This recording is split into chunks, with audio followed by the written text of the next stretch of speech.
Welcome back to a new video. So we have finished the first season of the Guardians save that I am now running. A new one. And unfortunately, we finished 80 and 82. We did not make the playoffs. ERA 3.98, average 2.42, scored less runs than we allowed. So we were in first for a decent amount part of the season, but then it kind of fell off and never really came back. But we did make some trades in the offseason. So right now we're on January 20th and in the preseason that begins tomorrow. So we'll go over, we'll let the organization get everything organized for us, which I hate when so two things happened. Right here is one of them is like, why would a team ever put a player like this on waivers? It's very annoying because then someone is going to claim him. When you have someone that like a right fielder, or I don't even know who else they could have put on, but someone that wasn't a valuable part of our team, like, or future like that, a 21-year-old solid 2-star, 2.5-star potential. So hopefully nobody picks him up, but there is that potential. So we do have Coleman Crew. So for me, it's kind of nice to keep the Rule 5 here just to make sure that, in the offseason that you can make sure that you're protecting your good players. But so we'll make sure we try to make sure he gets back. Sometimes when this happens too, I will go into commissioner mode and just trade them back just because there's no reason for me to lose them. But something happened earlier that was really obnoxious. So I was clicking here to cut some of these players. So I went to transactions, or I was going to waive them. Waive and designate for assignment. And it was down here, Rule 5 eligible players, just like 3 players or whatever. For whatever reason, it decided to then waive Jose Ramirez. So you'll see that I have acquired him via trade, because once you put them on waivers, you can't undo it. You have to wait for it to go through. And of course, someone this good is going to be claimed on waivers, which is obnoxious because I've never put him anywhere near. I didn't click the button for that, but I have noticed. So this is a warning. If you are going to say, come here to your AA team and you want to release these players, let's say you want to release these 4 players, never do it from this screen, because the game will very frequently, I won't say sometimes, very frequently just release random players from your main roster. So if you do want to release a bulk amount of players, so say like you just started a new file, we'll go actually here to the ACL, we have 49. I'm not going to click here and click through like that. It will just release random players from my active roster. And it could be like Jose Ramirez. It could be really good players. So what you do then is just go into the specific team that you want to release players multiple from. I haven't ever had the issue when I just do one player, but I have on that screen have had it many times when I have been doing it enough to the point where I just don't release players from that screen. And if I do and I forget, then it will still do it at times. So it can be very frustrating, of course, because you don't want to release your best players or put them on waivers, and it kind of in a sense kills the immersion, because why would any team put that kind of player on waivers and there not be like some sort of like, are you sure you want to put your best player or whatever? So I guess nobody claimed him, but we lucked out in that regard. I was being a little too dramatic about him, but honestly surprised someone didn't claim him on waivers. All right, so these players here are all the international amateurs. I let the AI handle that just because I just don't enjoy the process of trying to sign them. And I just don't care enough about them. They, a lot of times, don't really pan out. So we're going to move forward to spring training. And then I'll kind of show you how I worked with my minor leaguers last year. So we are at spring training. Even though it says we're on the 18th, I do like to go into that simulation thing because it does open this up to where you have the 60 training slots. So before we add more people into our spring training roster, I do want to show some highlights of a lot of players, or not necessarily highlights, but kind of how I've worked the system to make them as valuable as possible. So if we have this person, Atunez, you see that he can now play all 3 outfield positions. A lot of times I've noticed with outfielders, they don't necessarily learn other positions very well, other than first base. You can get them to learn first base and all of the outfield positions. He, of course, isn't the best center fielder, but he does have the ability to do that. So never but learn new position, although I let the AI for the player training system, I let that handle it, but I never trust them. The learning of new positions is very difficult to do in that, and it just never works. Plus, most of the time, it just gives them pointless positions. Like it might give, this guy the other outfield position that he didn't play, or like usually it's like left field or first base. It's very pointless positions for people, and I understand if they're left-handed. But you see here with Petey, he knows all the outfield positions. Jung-Ho Lee, I haven't ever put him in left field. I've only had him in center field, but let's find someone a better example. So Jason Churio, you see he can play all the outfield positions. He has the highest potential in left field. Most people do. And Chase DeLauder, I put him in center field for a little bit, put him at first base a little bit, so now he has 4 potential positions that he's able to play. Angel Gano, same thing, second, third, short, left, center, right. So he knows all positions, and he would be able to learn first as well. If they get to that point, they can learn first base as well. It's not really that useful because everyone can kind of learn first base in this game. Stephen Kwan, he's kind of I didn't mess with him at all as far as positional development. George Valera was injured, but he's not going to know any other position besides first, potentially. Let's go down to see. So I got Matt McLean in the off season. So we traded, I forget who, but we got Hunter Green and Matt McLean, and we traded Cade Smith and someone else to get him. John Kinsey Noel, he can barely play second base. I tried him at center field. He didn't learn that. Right field, left field, first, he knows those positions. If you do want a player like this to potentially learn how to play like catcher, that's where the learn new position sometimes will allow them to be a catcher. I've had some saves in the past where John Kinsey Noel will be a catcher, which is in real life would be hilarious because he's certainly not built. I mean, he's 250. And he's not, I don't think he's coordinated enough to be a catcher, just the way that he's built in real life. But it is kind of funny. Sometimes they will learn a position like that. Juan Brito is another example. So first, second, third, short, left, right. Could also put him in center field. But I mean, I think I might have tried to do that as well.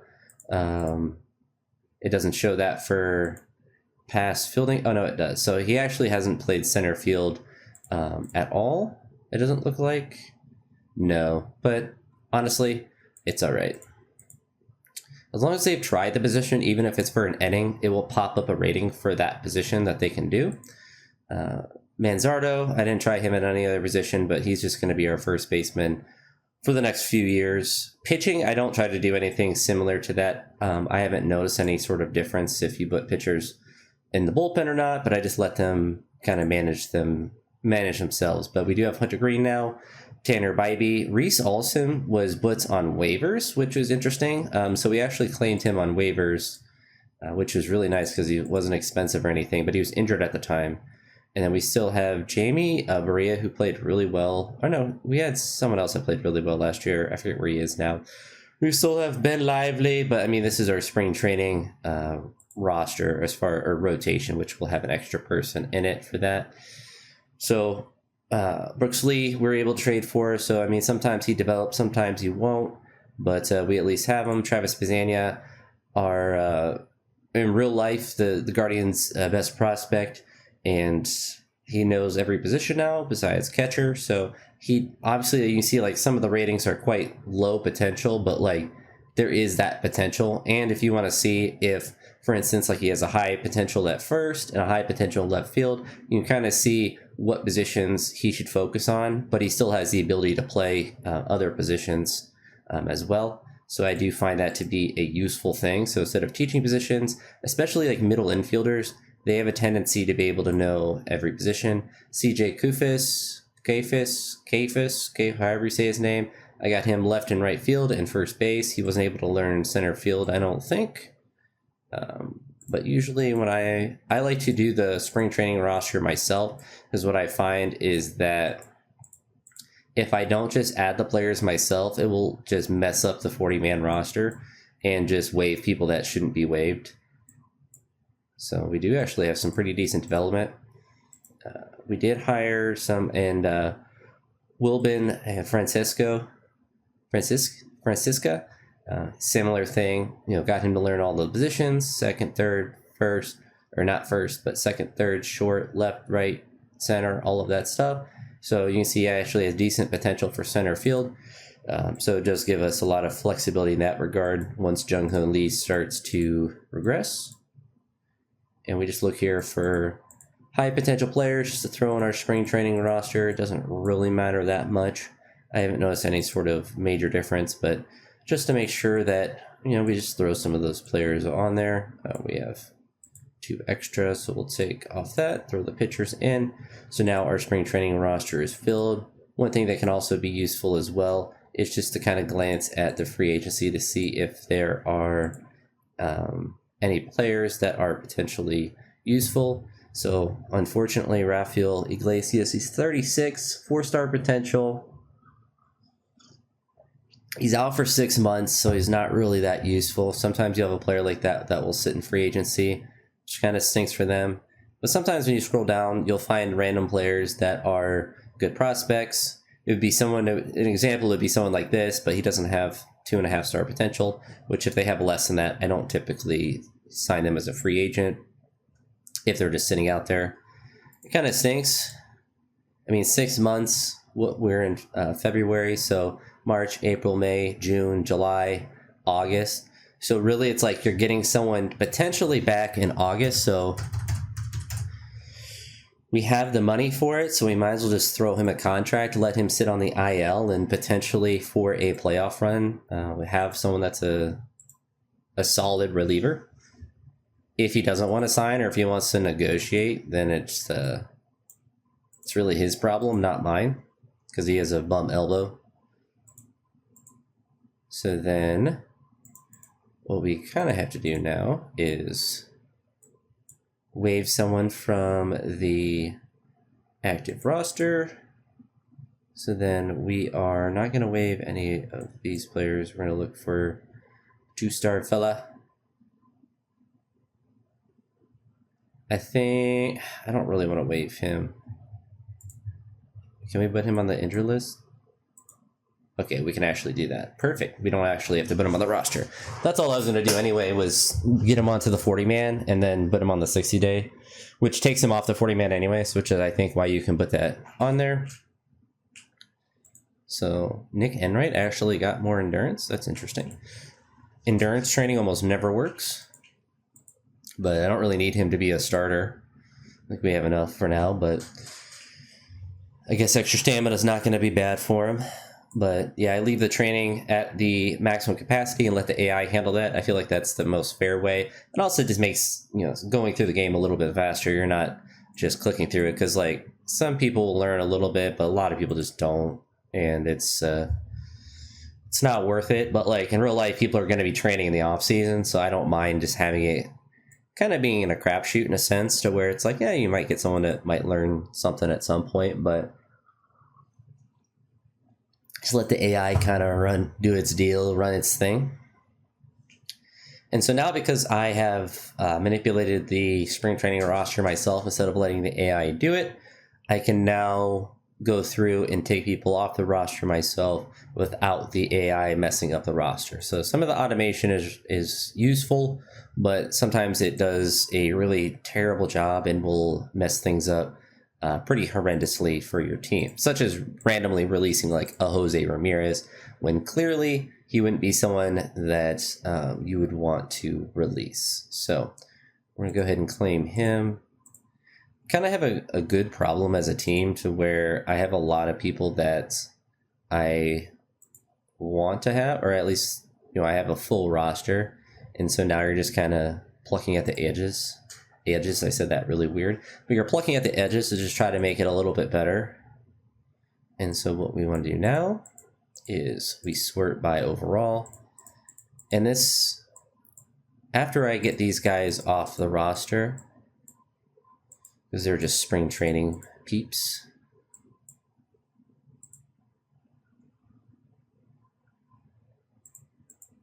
See, like there, like I don't know why Jung Ho Lee would even be on there, but sometimes like guys like this, you have to waive or designate for assignment.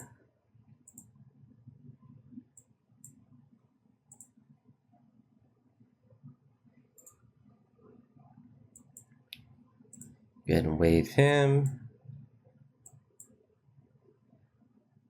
And so now is like, we're at 34. So now it's like you can get to the nitty gritty. Someone like Travis, like he batted 197 when he came up last year. So we don't really want him. Juan Brito bounced around a little bit. And you see half and half between AAA and the active roster. But we do have Matt McLean now. So we don't really need to have him up at our major league level. So that's one big improvement.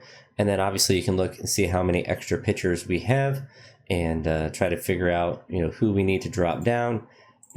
He's 2.5 stars, but when he pitched last year, I believe he was in high A. Even though his ERA was really good, he didn't really have that many innings. And so he kind of floated around between the 3 levels and looks like he might have been injured for a little bit. I'm actually kind of curious if he was. Let's see if I can find that. No, just back stiffness. So for whatever reason, didn't pitch a lot last year. So we're going to put him in AAA.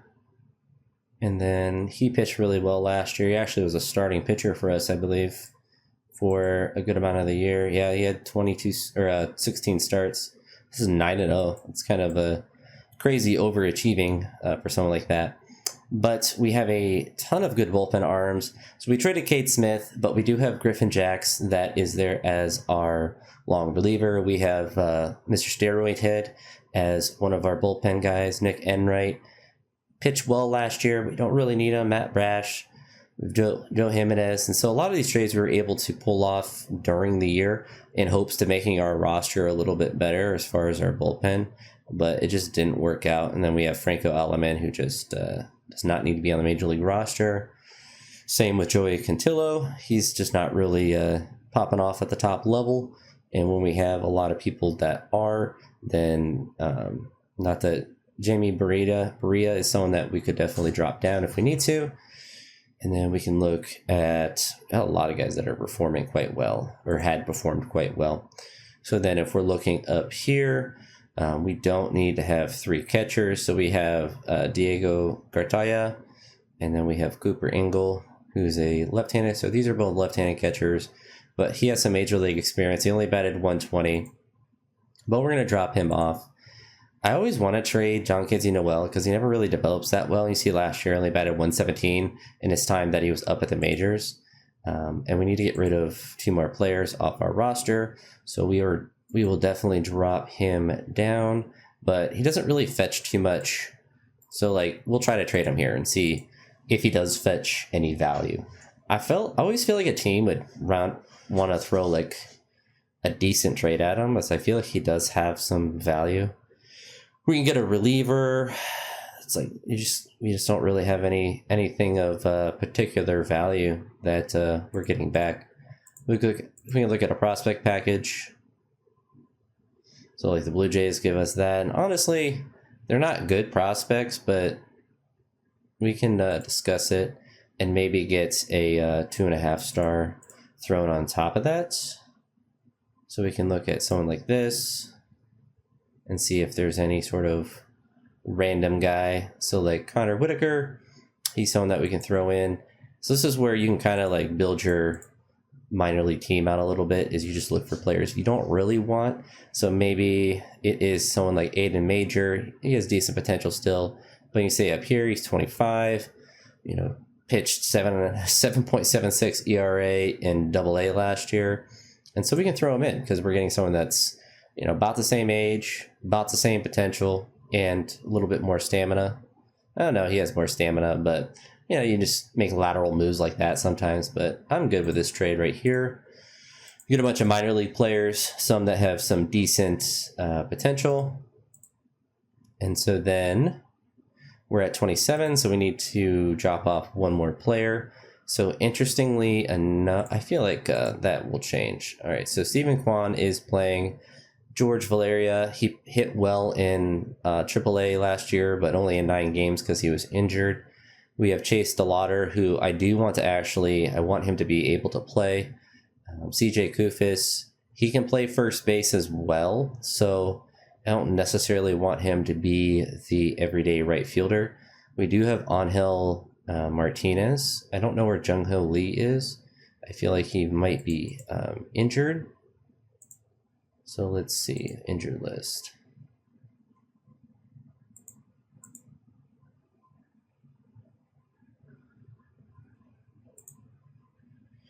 Where did my boy go? We lost Jung-Ho Lee. Why is he in AAA? So Angel Martinez can go down. I don't know how Jung-Ho Lee. I keep trying to put him up and it's not working. I need to not keep doing the same thing. George Valeria, he didn't play a lot last year. So now we just double check to make sure there's not anyone random that needs to be up at the next level.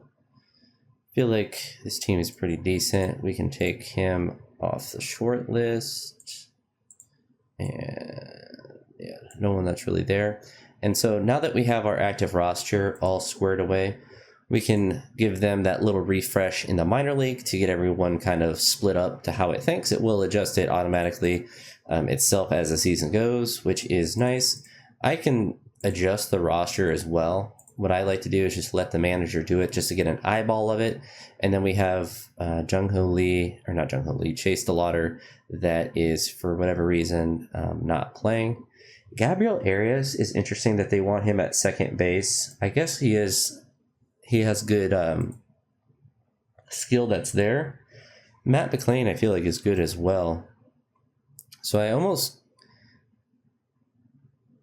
we have Brian Rocchio as well. So I want Chase DeLauder to actually play. So what I am thinking of doing, so we're going to force some, this is where you can force some changes, or if you want, we're going to put him at designated hitter. And then we're going to put him at second base. And then Gabriel Arias, he will be our shortstop. And that will knock Brian Rocchio out of the starting lineup, which I think will make our team just better.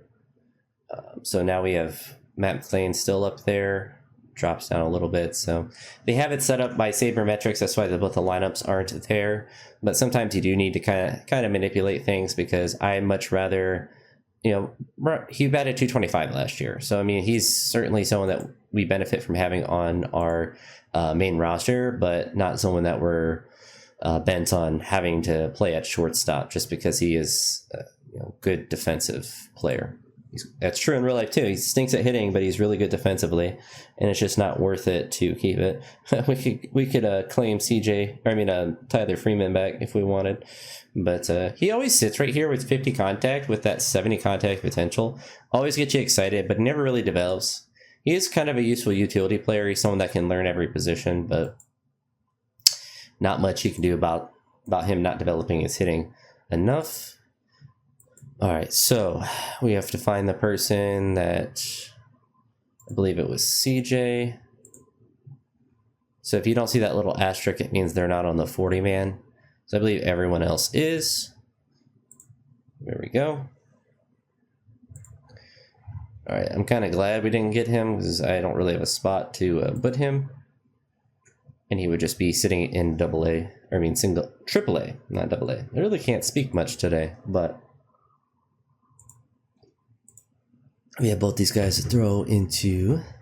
See, like here, you saw that I moved over Slade and Philip Glasser. Literally, Ben Lively has nothing to do with this transaction, and it doesn't make any sense.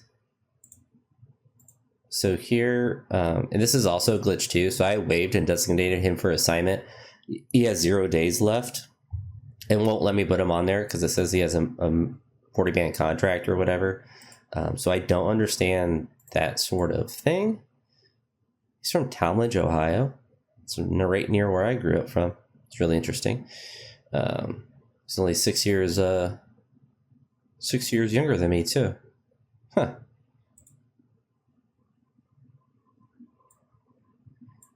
But Jung-Ho Lee is only down to 2 stars, so we'll keep him for a little bit, but we'll go ahead and see if we can fix this problem. So we're gonna place him on the roster and then go to there. So now we're all good to go. So Jung-Ho Lee might be losing his center field position this year. We'll be keeping a close eye on him to see how he's performing, but he's only at a solid 2 stars now, so he might be not performing to the highest of standards. So we'll move forward a little bit into the into the actual seasons. Of course, we have Trevor Rogers getting suspended. Because why wouldn't he be suspended? And then we're gonna waive him from. So I think we can just. Okay, so we have to put him on waivers first. We're going to put him on waivers. He's only that 2-star potential. So we could potentially put someone like Matt or Herberto Hernandez onto the 40-man if we wanted to. Ben Lively, elbow exploded, just like in real life. Whoop, whoop. So we'll place on the injured list. We'll head down to AAA. And we'll look at our pitching. Might be time for some. Could bring Joey up. So I kind of want him to be chilling down here a little bit. He's only pitched 0.2 innings, so he doesn't really have a ton of minor league experience the last couple of years. Slade's also someone that we could bring up. He's only 2 stars, though, but I've learned that sometimes 2-star guys can perform pretty decent. And I'll let the AI handle the roster. Hunter Green. We'll let him deal with the wrist soreness. So we're starting out okay in the first couple of games, very similar to how we started out last year. So our team could be potentially okay, and we're kind of falling off now, but it happens. What we can do now is, well, our team's 5-6. We are going down to the dumpster. I did change our strategy to small ball, so we do have a lot of that. So we're going to actually move some of these down. Leave these up and then leave all the pitching ones there. It didn't really change anything radical with that. We did get some new coaches as well in the offseason, just people that have a higher rating for teaching. So our minor league is 5th out of the 30th. We kept the salary the same. Fan interest is really high, which is good. We got our scouting and developmental budget up. We still got $19 million chilling up there. So our new bench coaches is Matthew Hall guy. We kept Carl Willis. We brought Ben Johnson up from the Arizona Instructional League. We signed Eric Chavez and Mike Freeman as our third base coach. And we got a new scouting director, and we kept our trainer the same. Same with our assistant GM. I don't really think the assistant GM makes too much of a difference one way or the other. So Jose Ramirez is doing well. Our staff cohesion is good, so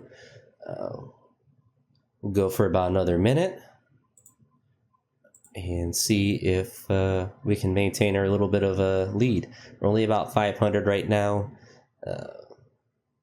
Keep going forward a little bit.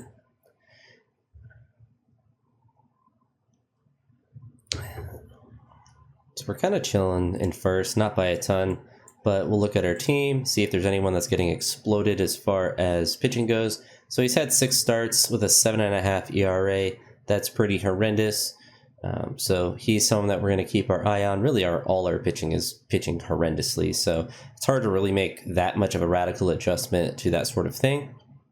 Chase the Lauder is doing really well, so we'll sort by batting average. Rocchio did this last year. He had a really high average when he wasn't starting, and then once he started, his average just torpedoed down. But Chase DeLauder's doing well. He's got 9 home runs already. Gabriel Arias is batting 317, which is good. Chungo Lee, he's batting 291, even though he's 2 stars, so I don't really feel the need to change that. And then Matt McClain, he's only batting 230 down here, but he does have that 3-star, and so you kind of hope that he picks it up a little bit. And then CJ Goodfist, he's only batting 233. He's back down to a 2-star. So potentially we can actually save some time with him and drop him down, and then look for someone maybe like Herberto that we could bring up. Angel's also potentially, I kind of want to bring Angel up. He's such a good utility player. And then we will sort this out. So Angel goes into right field. And so potentially he could be our man up there. Sometimes you get really long careers from him. Doesn't really ever turn into a superstar, but he'll turn into a player that just kind of sits at that 2.5-star rating and is just really productive. Well, with that being said, that's going to be it for this video. I have been enjoying playing this game a little bit more so now. So hopefully you're enjoying this little new series now. I always play with the Guardians because I'm a Cleveland fan, and I think that's just always how it's going to be. But that's it for this one. I'll talk to you on the next one. Have a great day. Peace.